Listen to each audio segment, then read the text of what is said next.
Sam Kessler just published a story that is blowing up CoinDesk right now. Sam, you, Nick Day, and Denny Nelson wrote an article that revealed the Ethereum Foundation is facing an inquiry from a government agency. What's going on? Nick, Danny, and I wrote this story that was based on basically, there's these things called warrant canaries.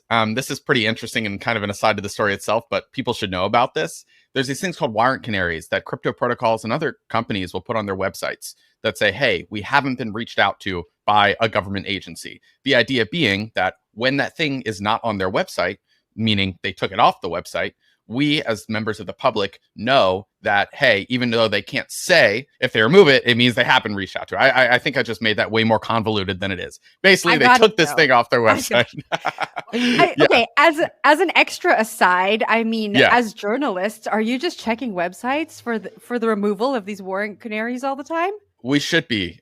We honestly should be. I think in this specific case, it wasn't me, but one member of our team was kind of tipped off to it. This actually happened 3 weeks ago, so nobody noticed. At least no members of the media or Twitter X seem to have noticed. So yeah. But we should be checking. I mean, I think a lot of people are going to start checking after this interview, hopefully, if people watch it. Now, talk to me about what's going on here. I know after the story was published, Fortune published an article and said the government agency is actually the SEC. Has that been confirmed in any way, shape, or form? It's not been confirmed by us, but that is the speculation. Fortune just had a really great report out that said not only Ethereum, but several other members of the Ethereum ecosystem have been reached out to by government agencies associated with the SEC, according to Fortune, in connection with a broader investigation into whether Ethereum is a security, which obviously has been a long simmering question.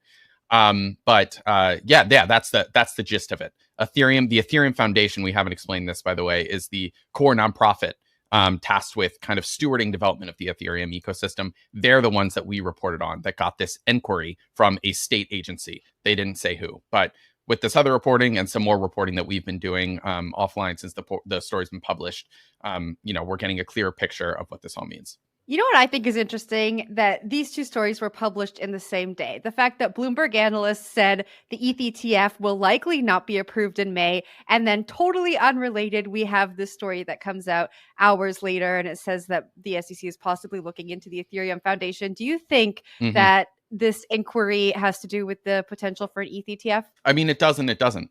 So it has to do with the potential for an ETH ETF, and that something like this probably does. Again, we don't know the state entity, but and we're also going off of some Fortune reporting here, speculating on this. But if Ethereum is, or if Ether rather, is a security, obviously that will have some bearing on whether there is an ETF approval.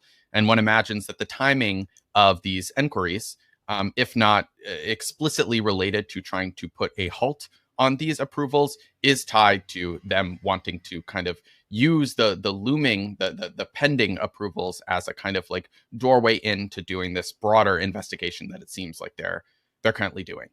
So yeah, it absolutely ties in. Are inquiries like this business as usual for crypto companies? Yes and no. So the Ethereum Foundation, although there's been a lot of speculation for years that the SEC would try to deem them a security, and they've explicitly tried to do so in some cases.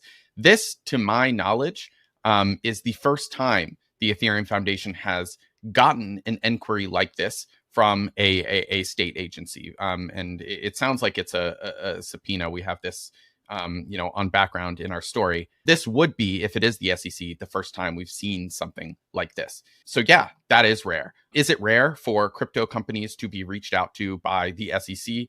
No. As you've reported on, as I've reported on, this is absolutely a common thing. I mean, Coinbase is currently in a big lawsuit embroiled in this whole thing with the SEC. We saw the whole Binance thing before. I mean, this is a tale as old as crypto time.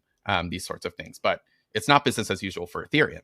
Let's say Ether is deemed a security here in the United States. What does that mean for folks who hold Ether? And what does that mean for crypto firms that allow people to purchase Ether? Yeah, of course. This isn't investment advice. And also, we don't know what's going to happen. We just know that there's this inquiry and this larger investigation. So we don't know what's going to happen. But if we're to speculate that there is an attempt to deem Ethereum, or Ether rather, a security, which again would have to work its way through its courts and still be a long way off, we're very early.